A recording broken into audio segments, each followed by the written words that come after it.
Hello guys, today I'm installing Hitch on 2012 Dodge Grand Caravan, and I got Kurt Hitch part number 13364. One thing that I don't really like about this hitch is that the receiver is welded on the angle. As you can probably see, it's not straight but it's kind of angled. So the other hitches that I got from Kurt were quite fine. So initially I was not going to do any videos since there are a few on YouTube, though those are usually on installation on a new vehicle, and on a well-used vehicle it's a little bit different. So let's get under the vehicle. Alright, so this is the passenger side, and this is your exhaust. You're supposed to remove 2 out of 3 bolts here. So you need to get this one out, that one behind the AC line stays in to hold the bumper bracket in. So the manual usually says that you need to remove 13 mil bolt from the exhaust hanger, so you have a little bit more room to work. Actually, like it just over there, I ended up removing 3 of those. So one here, then one after this intermediate muffler, and one just before it. That allowed me to drop the exhaust basically all the way down and give me some room to work on, as before it was still sitting basically all the way up. The reason why I need to lower the exhaust is those bolts are seized, not like in a new vehicle. So before you start removing them, make sure that you get the exhaust down and use spray inside with the WD-40 as much as you can. Just use the tube, put in a few of those holes and spray all the way around, because all those bolts are super rusted and seized over there, so you don't want to break them. If we look at the driver's side, same story, though in this case we will be removing all 3 bolts since the hitch has 3 mounts. Same thing, there is no exhaust, but get the WD-40 and spray inside so those bolts are wet from the inside. So we'll see how it goes. I tried, and those bolts are super tight and rusty there, so hopefully I won't break them and we'll get them out. Alright, so passenger side, 18 mil bolt came out nicely. 15 mil got tight. I was trying to go back in and it just snapped. So it means drilling, tapping tons of time. And if we go on a driver's side, none of those came out easily. They are quite tough right now.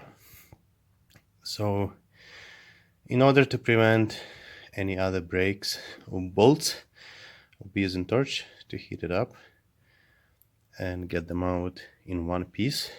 So if you feel that it's getting to the point where it's too tight to get them out with your, I think I'm using probably 1 foot half-inch ratchet, so when it's getting a little bit hard on hands to spin those bolts, it's a good time to stop and apply some heat. So all my bolts are out. So this was that small one, M10. So I have used the tap to clean the thread over here. Also, since this is already rusted and I already burned the paint with the heat, so I will need to use some wire brush, maybe a sandpaper to clean it, prime it, and paint it before we cover it with the hitch. So when you apply the heat, please make sure that you know that there is WD-40 that we sprayed before. So it might take some time for it to burn inside. So just be careful, make sure that you have fire extinguisher by you just in case. So for the passenger side, I have that bolt drilled out and tapped the thread with a M10 tap. I'm not sure if I made any damage to the thread while drilling out. So I already put the new bolt and will torque it to the spec. If it slips, if it damage the thread while torquing, I will need to tap M12 instead of M10 and put a bigger bolt, but I will give it a try with M10 first. And the other one came out easily, so same thing on this side. I will clean it, prime it, and paint it before installing the hitch. While the primer is drying out for the hitch mount, we'll do the wiring. And for this minivan, the part number is 56331. So what it gives us: the light controller box, the fuse to the battery, the dust cover for the 4-way plug, and instructions, the manual how to do this. So basically it has T connectors, so you go with the green wire to the right tail light, with the yellow, and entire box will be sitting at the left tail light.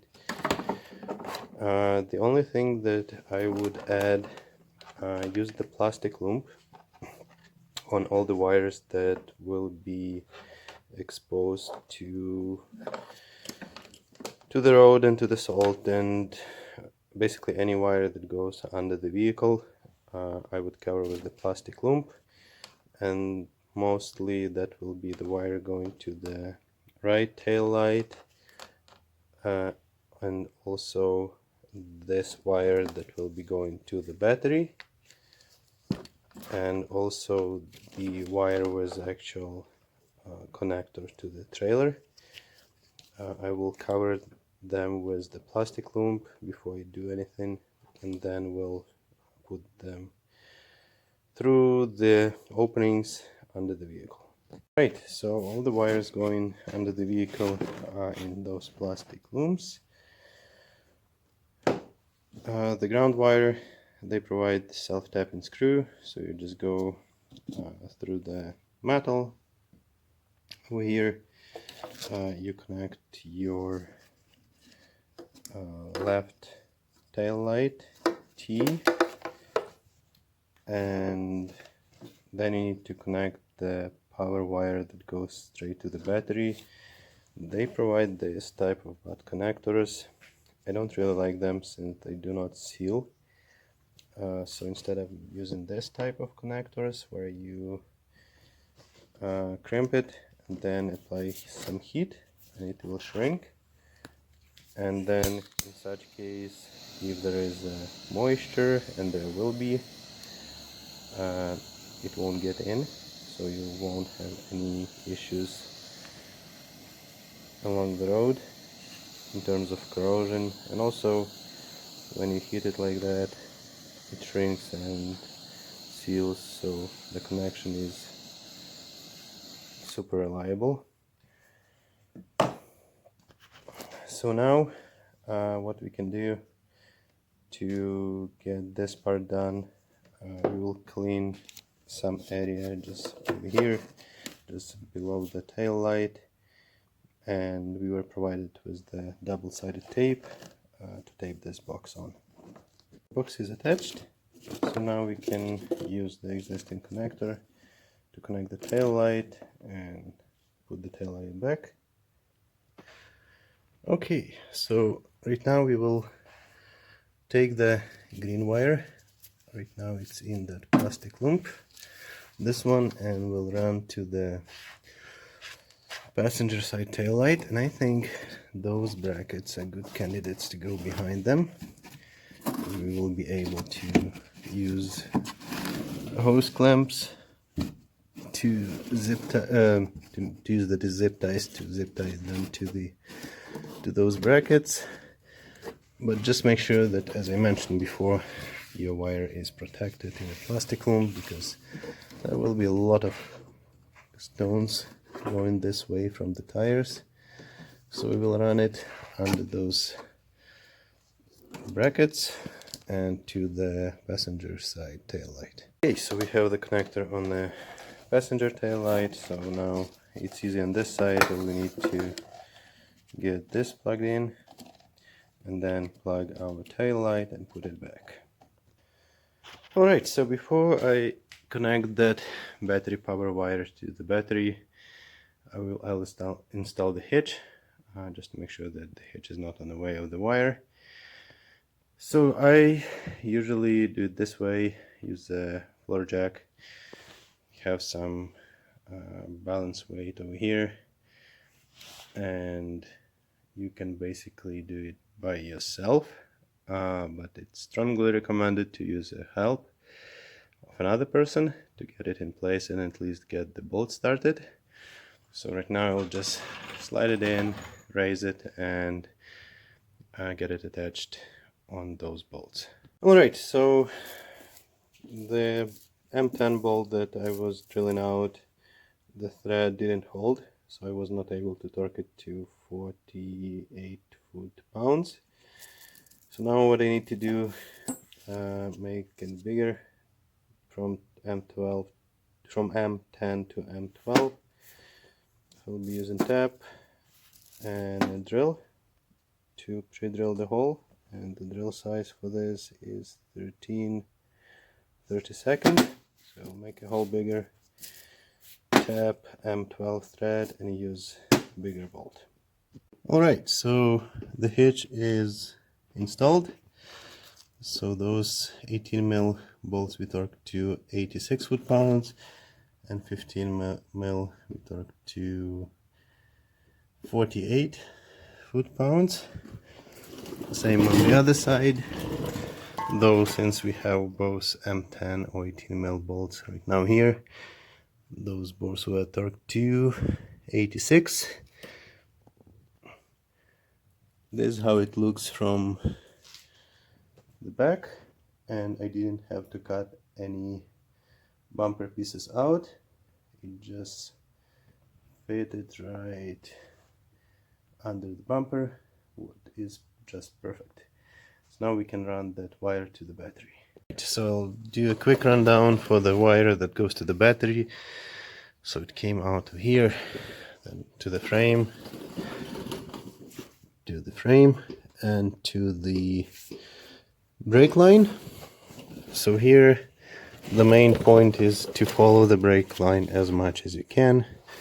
So you see, we let it go here. Also make sure that you have enough zip ties. I used probably twice as many as were provided with the hitch. So here's our line, following the brake lines.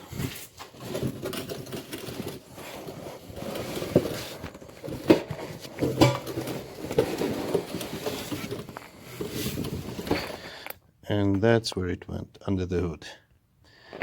So follow the brake line as much as you can, use the plastic loom, and use lots of zip ties to make sure that it's secure. Alright, it's time to attach the bracket. So the wiring harness came with the 4-pin connector, and I hate those. So I always install 7-pin socket. Usually I'll just hardwire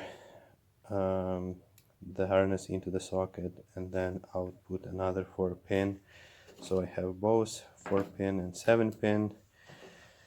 Though in this case I found this on Amazon, and it's basically just plugs in into your 4-pin, and at the end you have a 7-pin. So I'll use this. Also in this case I won't have a separate 4-pin socket, but whenever I need it I can just unplug this and use that direct socket if I have a trailer with the 4-pin connector. So I'll get this installed. So in many cases I would attach this type of bracket just to the hitch, like that, but it will be quite far away from the bumper. It will be difficult to find it and to reach it. So basically what we will do, we will attach it over here just to the bumper. So if we look from behind, there is this bracket with the plastic clip. So we will remove the clip, we will make a hole in the bracket in the middle and just use 1/4-inch bolt to attach it to that bracket and to the bumper. So this is how it looks now attached, quite steady. And if you look from back, so the other wire with the connector was routed the same way as the signal light. So then it comes out of there, and there is our 4-pin. So we will just leave a little bit of slack. So if we need to use 4-pin, we just disconnect this and use this connector, but for now it will be routed to the 7-pin connector. Alright, so we are under the hood now. So this is our wire that is supposed to go through to the battery. So what we will do, we will connect it in line with the fuse. On the other side of the fuse we will connect this, and for connection between the wire and the fuse we will use the same heat shrink butt connector that we used before, and then we will connect it to the positive side of the battery. So let me do that. Alright, so I have connected the power cable to the battery. There was a spare stud like that, so all the wires are zip tied, and you can see that wire coming just out from there. So everything is nice and snug. So at this point we should be good with the wiring. I will need to put the exhaust back, those 3 clamps, and that should be it for this project. Hope this helps and don't scare you. Please do it yourself. Thanks for watching.